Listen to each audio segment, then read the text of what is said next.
Hey, what's up, guys? This is Carlos, the co-founder of Tropical Juice Bar, a franchise here in New Jersey, and we're here with the Business Trap. Hey everyone, it's Alex. I am the interviewer, host. Come up with good questions to ask our guests and our co-founders, and I'm excited for episode 4. It's a team building episode, and feeling really good about it. All right, so what are you going to talk about today, Alex? Yeah, so we know, many of us know that you're expanding, you're in a growth stage, and you're looking for leaders, you're looking for managers. So the first question is a very generic one, it's a very basic one, and we're going to start it off with, what qualities are you looking for in a manager? All right, so just a little recap for those people that don't know. We are expanding Tropical Juice Bar is currently opening 2 locations in 2022. And yes, we're looking for people to join our team that want to grow into our leadership team. And the question is, what qualities we look for in a manager? Well, the most important thing I think that we look for in a manager is someone that has a good leadership character. Mm-hmm. And I'm going to give you a couple pointers for leadership character. Because leadership character, I think it will depend on what you think leadership is. So leadership character for me is people that have the knowledge and the ambition to want to grow and want to become a leader. And it's also somebody that has the open mind to accept and learn new things.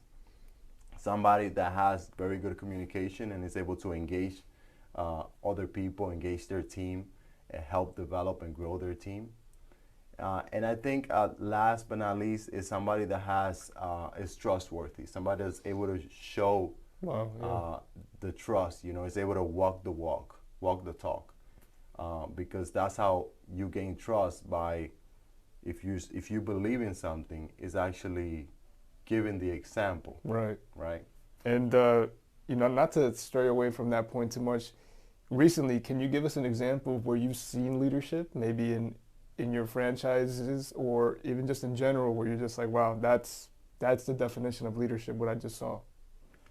Yeah, well, I give many examples. We have great leaders in our company.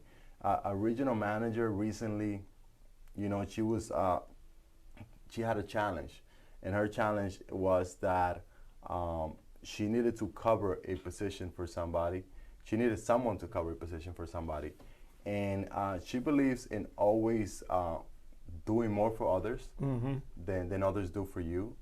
So she found herself in a position where she didn't find nobody to cover, and she went out of her way to be able to cover somebody so that person could have that time off to do something important that they needed to do. Wow. And I think just, I don't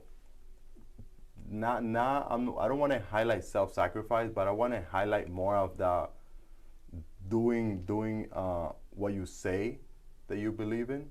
If you say that something is important for you, is actually doing it. And I can give you many examples like that of things that our leaders do for the team that just lets the team know that we do care for them. Got it. Okay, so it's taking like that, not so much of that individual approach, but it's just kind of like thinking about what's best for everyone else as well. Got it. Exactly, yeah. All right, which leads me to my next question. So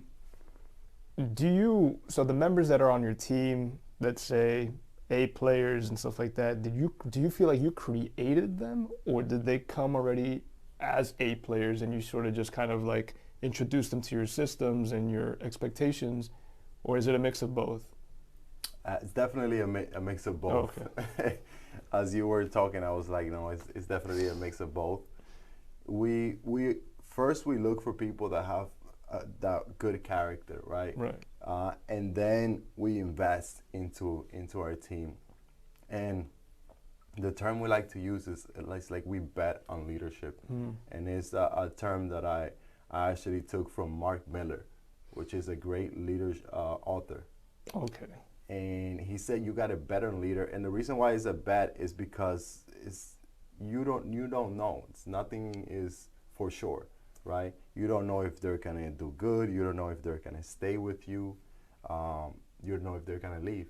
But you invest in your team, and you bet that they're gonna follow you and they're gonna stay with you. Got it. Got it. All right. And in terms of culture, I feel like culture is very tricky because there's really no exact science to how it gets implemented.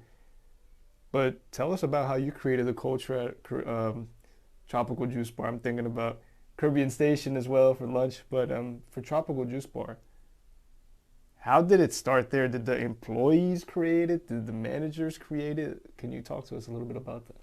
Well, culture, I've learned that culture is created even if you don't create it. You know, there's always culture whenever there's a group of people. And it's what that group does and believes, right? So to build our culture, which we've built little by little, and we're still building, we're still working on it, we had to first create our values, because the values is basically the beliefs that say our behavior, that say Right. what we value. And once we created our values, then we started to talk about them, and we started, this is key, to lead by example, right? We started to do the things that we wanted to have the rest of the team do, Right. Yeah. right? If we want the team to be kind to each other, to say hello when they walk in, then it needs to start from the top. So I think that's how we're building the culture, is just leading by example and setting definitions of what is important to us. You said something interesting. You said just saying hi to each other, right? Just kind of creating that environment. But it sounds so small, right? But do you think that plays into like the leadership role in creating that culture, right? It says those small things that you're not overlooking, such as Yes. respect, greeting each other, things like that, that gets translated to your team. Yeah, those usually culture is created by those small little things that sometimes a lot of business managers and other business owners, they take for granted. You know, it's like you said, saying hello to their team, Right. asking how are you to the team. It's those small little questions, they make a huge impact on each other. Like, think about when you go home. It's like, do you say hello? Do they say hello to you? And if we do say hello to each other, then we start bonding. We start creating a good relationship. Man, that, it just sounds so simple, but when you say it, if you take these things and you scale them, you could have a multi-million-dollar business, just based off of these like simple lessons.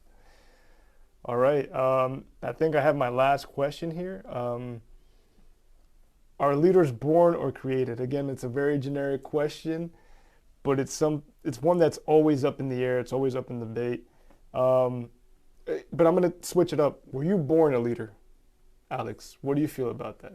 When I say that statement, were you born a leader, or do you think that you created yourself? I think that's a better question and a harder question to answer.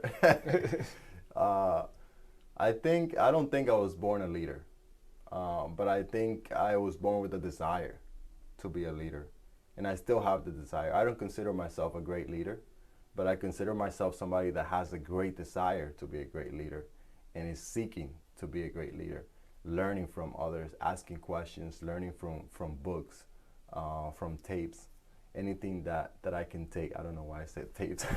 Well, back in the day, right? Back in You the used days, to pop in a cassette tape, man. I did get to use a couple of tapes back in the man. days. Yeah, I was built. I built myself into a leader with the help of a lot of people. Wow, okay. And when did you initially realize that, okay, I want to step into a leadership role, right? Because when you hear that calling, I like to call it, it's kind of scary, right? Because a leader, a lot of the blame, a lot of the success falls on their shoulders. Mm-hmm. When did you feel like, well, this is my path. I'm gonna be a leader? It was a very long time ago. I think in high school, when I decided to go to college and I decided to study business, mm-hmm. I think that's when I did it, because to be in business, you need to be a leader. If you want to succeed in business, you need to have leadership, because if you don't, you're not going to succeed, right? It's just that simple. That's what I believe, at least. And when I decided, I knew that I was going to face a lot of fears that I had at the moment. Yeah. You know, the fear to speak in public. I think that's one of the greatest fear, not just for me, but for a lot of people, to get up in front of people. And that's something that I know that was a big fear of mine. Definitely, yeah. Speaking in public. If you're gonna go to business school, you're gonna have to get challenged. It's the fear of to speak to strangers, right? And some kid, for example, my son, I know he's not gonna have that fear, because I'm gonna drill into him that he gotta go and speak to strangers from as soon as he could start speaking, right? Because I know the value of that.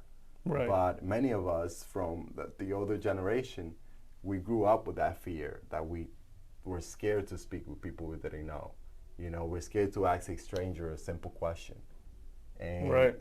As you know, in your sales career, it's very challenging to do good if you have those fears, if you don't overcome them. Yeah, and this is probably something that your managers might be going through now, or your aspiring managers. They might be going through a lot of fear. You know, they might be going through a lot of fear to speak to even their own teammates and give those teammates their orders, or customers and clients, and just really building themselves up. And so it's refreshing to know that you came out and said, hey, listen, I wasn't born a leader, but I created myself into one. You know, and I think it's refreshing for managers, aspiring managers, to know that they too can create themselves into that. You know, so thank you for that. Yeah, and I want to just, you know, let everyone out there know, especially our aspiring managers, because there's a lot of fear that stop us from moving forward, right? There's fear of failure, fear of, you know, am I going to be able to do it? A lot of fears, and I know people that they have the potential right now to move to their next level of their leadership career, but they're stopped by fear. And the best advice that I could give them, I don't know if you have a couple words for them, is if you let fear stop you now, you're gonna let fear dictate the rest of your life. It's so important what you're saying, because it's like we're creatures of habit almost, right? And every time something gets scary, we run. And if you do that enough times, it just becomes a pattern. And so how do you, we're kind of going on different topics now, but how do you break that pattern of fear, you know, of this procrastination addiction, right? Like to putting things off and not dealing with them head on. How do you break that pattern? Well, from my experience, you know, I'm not an expert at this, and I'm still work in progress like everybody else. But from my experience, you just have to, one at a time, tackle them one at a time, little by little, and just don't stop. Like every day, do something that makes you a little bit afraid. Right. You know, if you know there's something that you need to do, get into the habit of taking some action towards it. You might not be able to, let's say, conquer your fear of public speaking and going outside, going into a stage and speaking to 100,000 people from the get-go, right? But you could go and speak to two or three people. You could go and speak to 5, speak to 7, and little by little start overcoming that fear.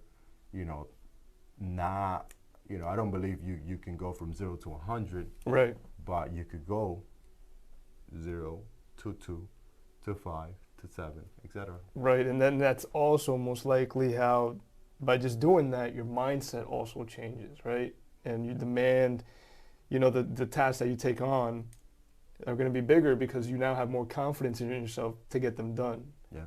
And do you feel like that's sort of what happened with you? I mean, you started doing these things one by one, and then that led to bigger responsibilities, and then you already had proof that you can face your fears and do these things. And that's how you sort of got to where you are today. Do you think that's a fair assessment? Yeah, that's exactly what happened. And just to give you guys more context on it, you know, started in high school when you had to do presentations in front of the school. And maybe at that time, you were a little bit afraid, but it wasn't a big deal. Right. Just to stay on the topic of public speaking, there's many fears, but just to stay in this topic. Then in college, I was tasked with doing presentations in front of the class, right? It was a much bigger class, and in college it's a little different because you don't see, you have multiple classes throughout the week, and you don't build that bond with your other teammates. So they're like more strangers, than it was in high school.